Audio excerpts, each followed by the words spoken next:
Hey friends, welcome back to Path to Recovery Podcast, episode 33 today. God is a 50-50 option.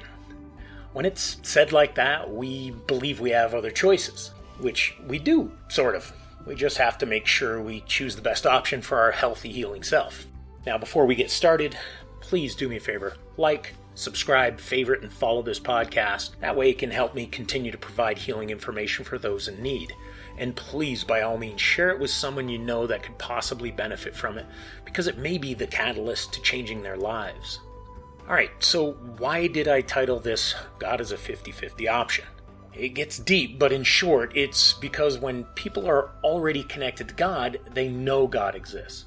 When people aren't connected to God, they know God doesn't exist.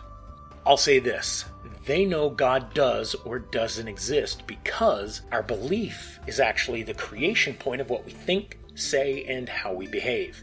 If we believe strongly enough in something, then we know it's going to be true.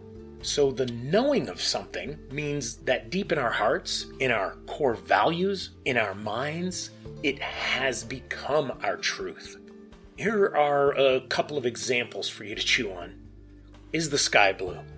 Okay, simple question. Science tells us that these blue lights are scattered more than the other colors, thus it appears to be blue. Or is it merely the fact that your parents taught you colors as a child and convinced you when you looked up at the sky that it was blue? Is gravity real? I mean, everything we've been told has us believing that it is. Or have we just not found any, alternative concept to it and just sort of accepted it as fact? Is the theory of relativity real? I mean, come on, people, it says it in the name. Theory. However, as recent as, I think it's January this year, 2020, some physicists were still trying to prove it. Now, didn't humans believe that the world was flat? Didn't Christopher Columbus sail the ocean blue to prove it was round? Funny thing is, he never said he was going to prove it was round. It was actually a guy by the name of Washington Irving back in 1820 something. He ended up making fictitious claims about it when he was writing about Christopher Columbus. Yeah, you can check that with the History Channel. And by the way, it was actually recorded as far back as somewhere around the 5th century BC that people from ancient Greece knew that the world was spherical through calculations and studies and stuff. But let's just say, for argument's sake, that you believed all those things I just mentioned. In your heart of hearts, it's just telling you that the sky is blue, and that gravity still sucks. Relativity is, kind of relative. And that Mr. Columbus didn't say much about a flat world. Let's just say you believe it all to be true. And someone came up to you and said, how do you know it's true? You might respond with something like, the facts tell me so. Or maybe you'll say something like, check Wikipedia, check Google. Or maybe, just maybe, you'll tell them, I just know. That's what I'm trying to get at here. I believe God exists, therefore I know God exists. Not only that, but I've experienced things throughout my life that brought me more clarity than any book, any preacher, any teacher or session will ever be capable of. So to say God is or isn't real is up to the belief system of the individual. So once again, God is 50-50. Recently, I was talking to a deeply struggling 20-some-year-old person, and I was telling them that no matter how they feel in their relationships with their family, their children, their friends, their coworkers, their partners, or anyone, that God actually loves them, not only unconditionally, but way more than any other human can ever love them. They responded by saying, how do you know? How do you know? That was one heck of a response. I tried explaining to them that I use my heart to see my truth and not my head, and that I deeply believe in my heart of hearts that God loves me beyond my human understanding. And then soon after that, the conversation slowly got redirected. Not my choice, but it just didn't seem to be appealing to the other person. So here's an answer to that incredible question. How do you know?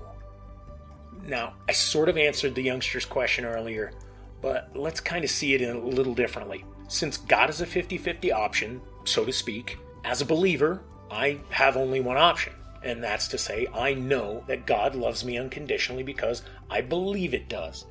That statement usually doesn't go over well for the non-believer. So I have to clarify why I know. So here goes. It's a neat little catchphrase here. I believe, therefore I know. In my deepest, darkest moments in my life, God has always answered my prayers, even though I didn't always see it. Because in one of my darkest moments ever, I was able to take my finger off the trigger instead of pulling it. Now, that faith, or more precisely, my belief in God, overpowered that dysfunctional understanding I had of life at that moment. So God gave me like a major assist. I know for a fact that if God didn't exist, the trigger would have been pulled because I was that dark on that day. Now, in my clearest healthy moments, God is with me because it always is and always will be because I know it to be true, because I am a child of God. And for me, God exists. That's my truth. There really isn't another option out there. Believe or don't. Yes, there is a God. No, there isn't. It's not some flip of a coin, because if you did flip a coin for this decision, that leaves it up to something or someone else making your choice for you. But in truth, in the real truth about a coin flip or someone else deciding, you'd still be making a choice whether or not to allow their choice to become your choice. Now, years ago, my lovey, my life partner, my spiritual angel, she once said to me, and these were back in our early days of courtship, she said, and I'm going to paraphrase here, if there is no God, I have nothing to worry about. If there is a God, I have everything to worry about. Now, some of you might hear that as, oh yeah, that wrath of God thing. It's not the meaning of that statement. It's going to be sort of like this. And again, I'm going to be paraphrasing here. This is kind of what she would say to me. If there is no God, I'll have nothing to worry about. Because all that crappy, ugly, dysfunctional stuff I've said or done will continue to go on because none of it will matter. People won't matter. I won't matter. And 6 feet under will be just that. If there is a God, I'll have everything to worry about because all of this will matter. All my behaviors, decisions, actions, thoughts will matter. People will matter. I will matter. I saw that as insanely profound, and it's stuck with me ever since. That's why I'm adding it here, so you can kind of understand. There's a belief that is going to be your truth, and it will be your quote-unquote fact. So, is it really a 50-50? What do you believe? Where are you in all of this? Do you have a decision to make here? Or are you fully invested in your choice already? For me, it was never a 50-50 choice. It's one or the other. You either do or you don't. You've made a choice already. Or maybe you haven't yet. When we're stuck in our dysfunction, it's just so hard to get out of our own way. But seeking guidance from God is way easier than trying to use our dysfunctional mind to get us out of our dysfunctional way. And I've said this many times in other podcasts. All I'm saying, folks, is I pray that if you haven't decided if God exists, that you take some time in reviewing why there is room or isn't room for God in your life. When you see the truth from your heart, you'll see the light. So I'm just keeping it as a nice short podcast, folks. Thank you very much for listening in. Thank you for hanging around with me and listening to my little babble moments. I appreciate you. I love you. God bless you guys. Thank you so very much for being a part of my walk.